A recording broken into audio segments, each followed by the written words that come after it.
In the last lecture, we have seen the introduction of Turing machine, and in this lecture, we come to the second part of the introduction where we will see some more important things that we need to know about the basics of Turing machine. Alright, so here I have a diagram which represents or shows how a Turing machine actually looks like. So here I have a control portion, and then here we have the tape about which we have already discussed in the last lecture. So let us see what is this control portion. The control portion is similar to the finite state machines or a push-down automata. So this control portion or the program, this is the main controlling portion of the Turing machine, which takes care of how the control has to be handled in a Turing machine. So we say that this is similar to our finite state machines or push-down automata. So remember that this is not actually a finite state machine or a push-down automata, but it is something similar to that because this is the portion that is controlling your Turing machine. So this is the program or the control portion of your Turing machine. And one thing you need to remember is that it is deterministic. We already know what is the meaning of determinism and non-determinism. We have already studied in this lecture series.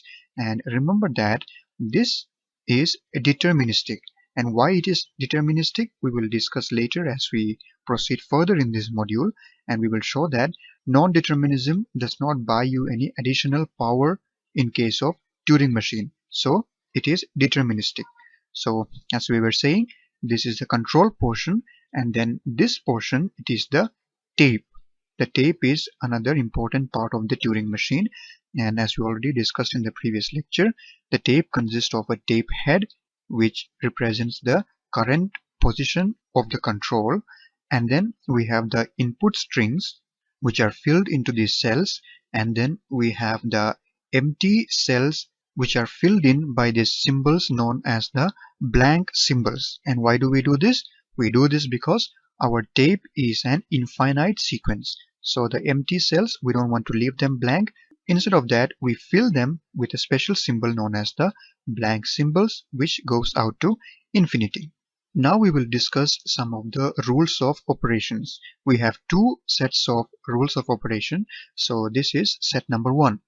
And it says that at each step of the computation, what we have to do, we can read the current symbol, and then we can update or write in the same cell, and you can move exactly one cell either to the left or to the right. So in the previous lecture, we already discussed what are the operations that you can perform on a tape, and at each step of the computation, you have to look where your tape head is present, and that is the current symbol that we consider. And you can read that current symbol, and then you can update. That means you can write in the same cell. And what is the same cell?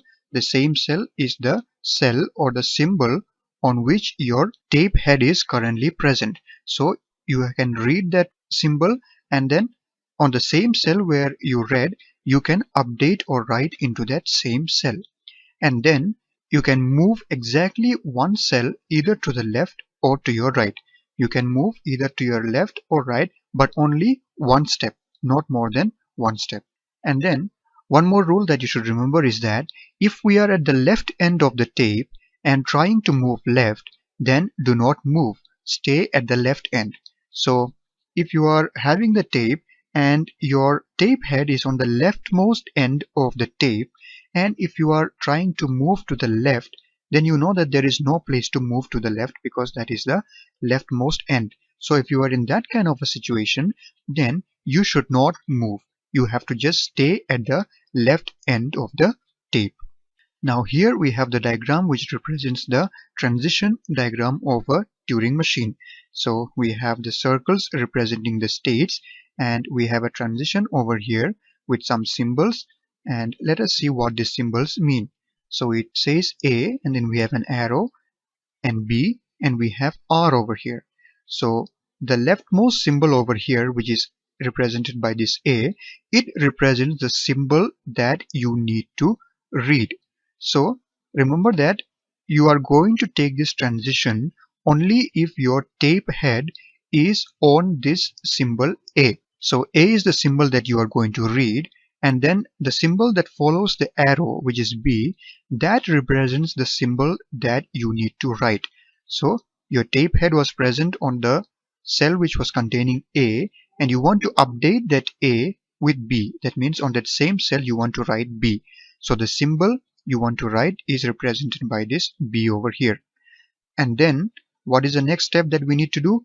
We already said we have to move one step either to the left or to the right.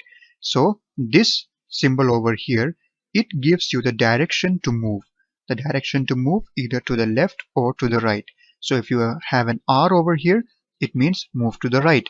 And if you have an L over here, it means move to the left. So that is the meaning of the symbols in this transition diagram.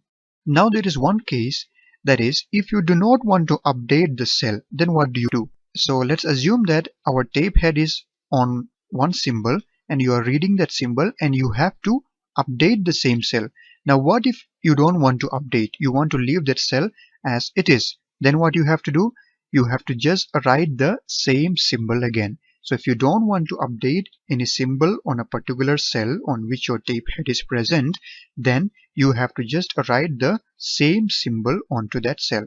So this represents that situation. This circles represents the state, and you see that your tape head is on the symbol 1, and this is the symbol you are going to read. So since you don't want to update this cell, what you do is you just write the same symbol onto that cell again. So you have 1 here and you have 1 here also, because you are writing the same thing to that same cell.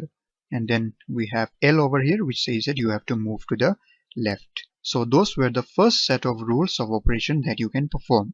Now let us go to the second set of rules of operation. Now coming to the second sets of rules of operation, the first point says the control is with a sort of finite state machine. So this was the first thing that I showed you when we started this lecture with the diagram. So as I told you, the control or the program is with some sort of finite state machine. It may not exactly be a finite state machine, but it is something similar to a finite state machine or a PDA. And then we have our initial state as usual. And then coming to the final states, we need to know that there are exactly 2 final states in a Turing machine. And what are they? The one is the accept state, and then the other one is a reject state. So there are 2 final states, and the first one is an accept state. That is, if something is accepted or if a string is accepted, then Turing machine goes into the accept state. And in case a string is rejected, or if something is rejected or is not accepted, then the Turing machine will go to the reject state, which is another kind of a final state. So these are the 2 kind of final states that we have in our Turing machine. And then another thing that we need to know is that when does the computation of a Turing machine halt? Halt means when does it come to a stop. So the computation can either halt and accept. That means when you reach an accepting state, when the string is accepted, that time the machine comes to a halt, or that time the machine stops. And then the second case is that it halts and rejects. That means when a string is not accepted, and when it comes to a reject state, then also the machine halts. So coming to a reject state also, the machine stops its computation. And then there is a special case, that is case number 3, which we call loop. That means the machine fails to halt. So the first 2 cases are clear. It comes to an accept state or it comes to a reject state on a particular input. And in some inputs, the machine could go into a loop. That means the machine keeps on computation and it never comes to an accept state, neither does it come to a reject state. It keeps on computation and it fails to stop. So that condition is known as loop. So in loop, the machine fails to halt. So these are the conditions that we can get when we do computation in our Turing machine. So these are the important things that you need to remember about the basics of Turing machine. And as we go further, we will see how it works, and also we will see